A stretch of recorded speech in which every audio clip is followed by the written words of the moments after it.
Hello guys, so karon ay kay magdula mi sa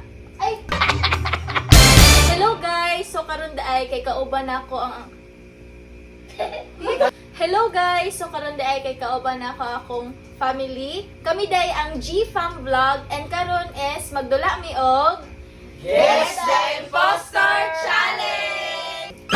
So, kani dayang imposter challenge guys is ako ang naghimo pero akong gigamit is nagsulat ako sa paper para ihatag sa ilaha ang word.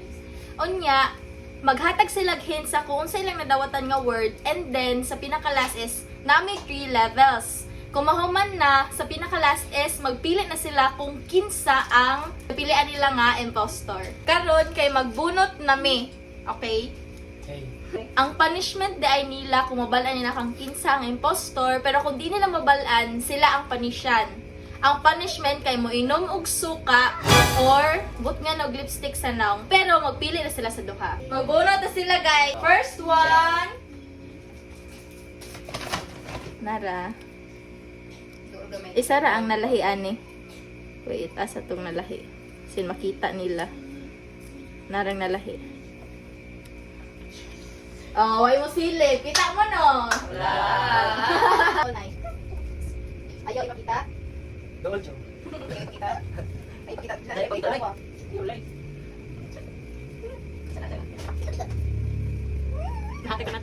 Karon, mag-start ta sa level 1. Kinsa gusto magsugod? Oo. Okay, job. Kan. Pwede ka unon. Okay? Sunod. Lami. Next. Sa unsa na kolon? Seron sa flavor. Dagang flavor. Okay. Ako kay Umot.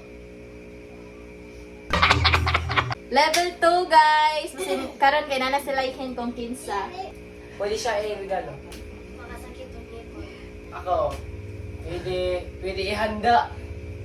Oh, ikaw ini humok. Okay. Pag na yung mga celebration ko na. Lata. Diri na to sa last level, guys. Pwede ibutang sa naong. Pwede iputang sa ref. Okay. Ay mga gagmay kabanan. Ako. Pwede siya litteringan. Okay. Pwede sa birthday.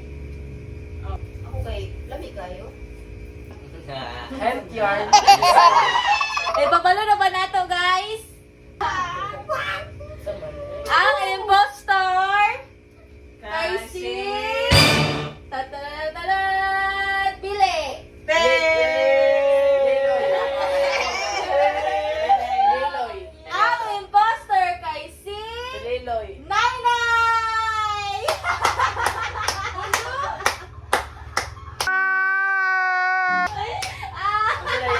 Cupcake. Nisabay na siya sa inyo. Siya na yung nagkatong gagmay akuan. Oh. So, kay wala man nila nabalaan, man nila natagnaan kung kinsa ang impostor, sila ang panisyan. Boss.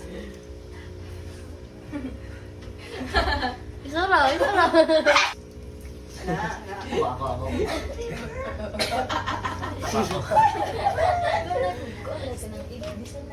Ayo. Pila man. Kaya nakataon na. Sara. Usa isa. Isa rin, isa.